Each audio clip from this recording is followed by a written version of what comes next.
패닉 바잉이라는 말까지 낳은 불안은 그들을 탄생시켰습니다.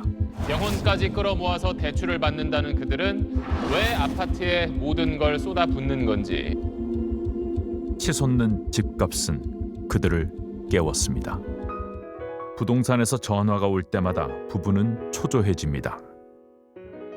이 집도 내놓게 된 이유가 이제 집주인분이 2주택이 되면서 그런 세금 때문에 아마 내놓으신 걸로 추측을 하고 있어요.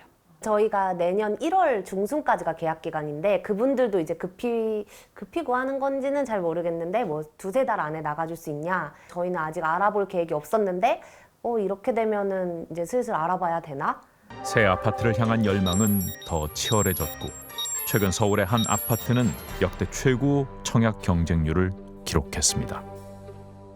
부부는 언제쯤 높아진 청약 문턱을 넘을 수 있을까요?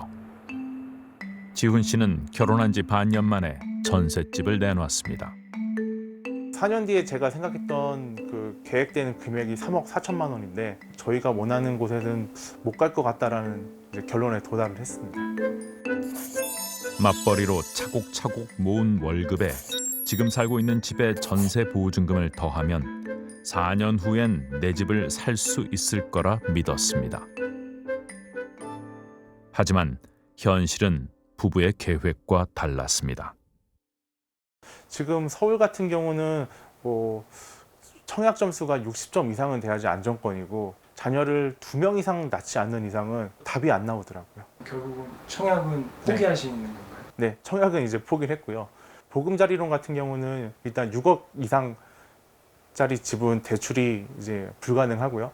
주택담보대출 같은 경우도 투기가여지고는 40%밖에 안 나오고 서울이 문제가 아니라 자칫하다가는 이건 경기도도 이건 제가 원하는 아파트 못 들어가겠다라는 위기감이 참 많았습니다. 그 경기도 김포시로 이사를 결정하려고 할 때 제 와이프를 설득하려고 하고 저 나름대로도 좀 정리를 하려고 만든 자료입니다.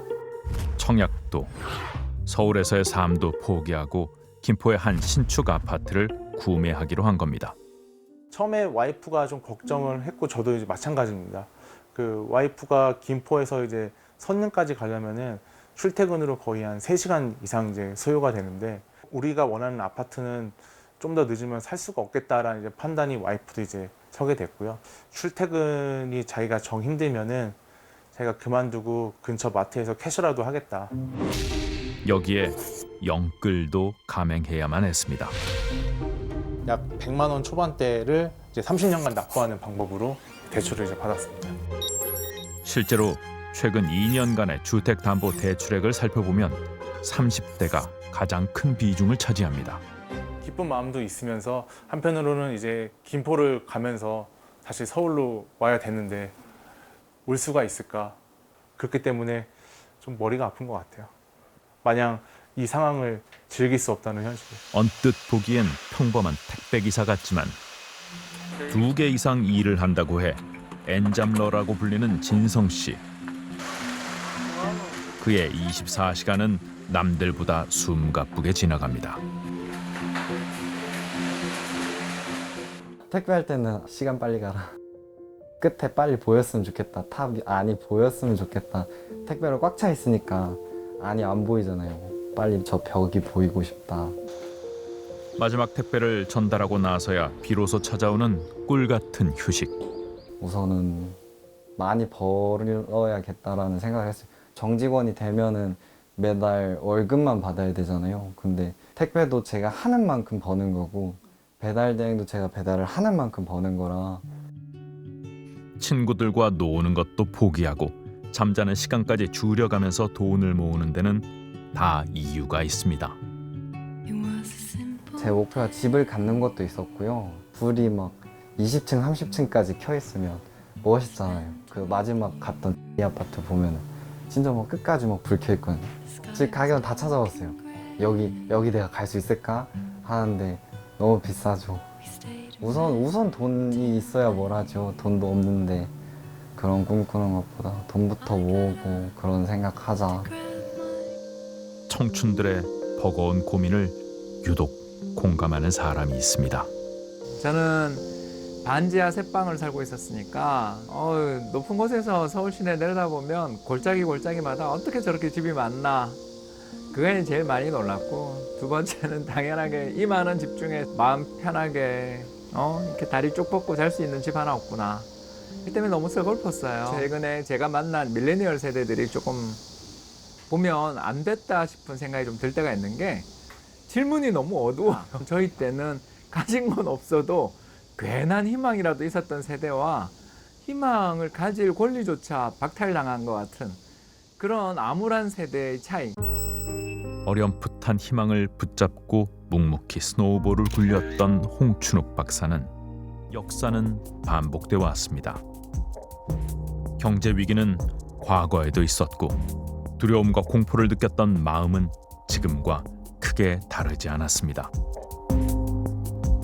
경제외생 금모으기 운동이 경제를 살리자는 국민운동이 점차 힘을 얻으면서 외환 위기는 완전히 극복한 것입니다.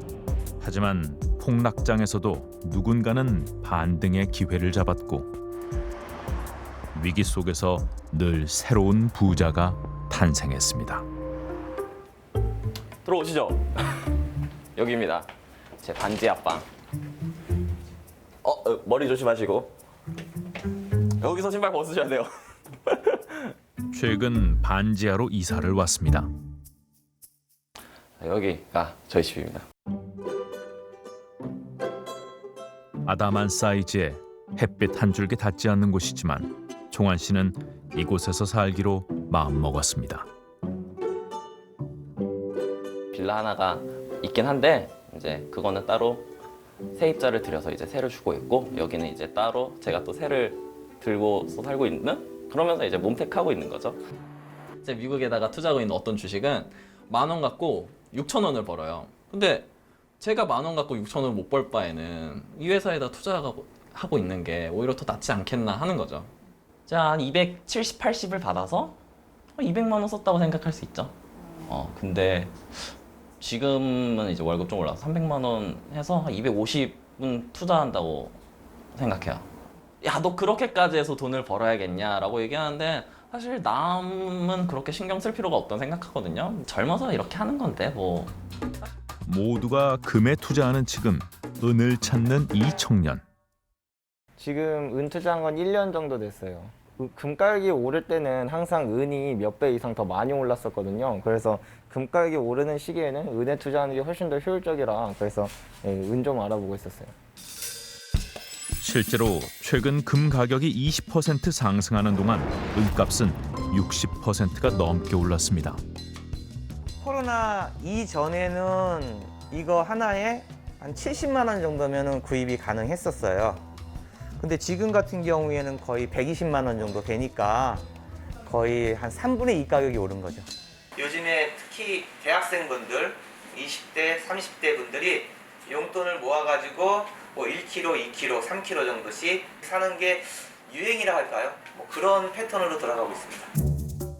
투자 부담은 줄이고 시세 상승폭이 큰 은을 선택하는 게 요즘 세대들의 트렌드. 규원 씨의 은테크는 얼마나 빛을 발했을까요? 작년 7월에 제가 65만 원에 샀는데 그때 총 1,000만 원치를 샀거든요. 근데 이게 벌써 개당 110만 원 정도 됐으니까 총 수익으로 따지면 6, 700만 원 정도 수익 중이에요. 금 같은 경우엔 얘랑 똑같은 무게로 살려면 하나에 한 7, 8천만 원 정도 하거든요. 근데 얘는 하나에 지금 한 100만 원 정도니까 한 80분의 1 가격 정도 돼요.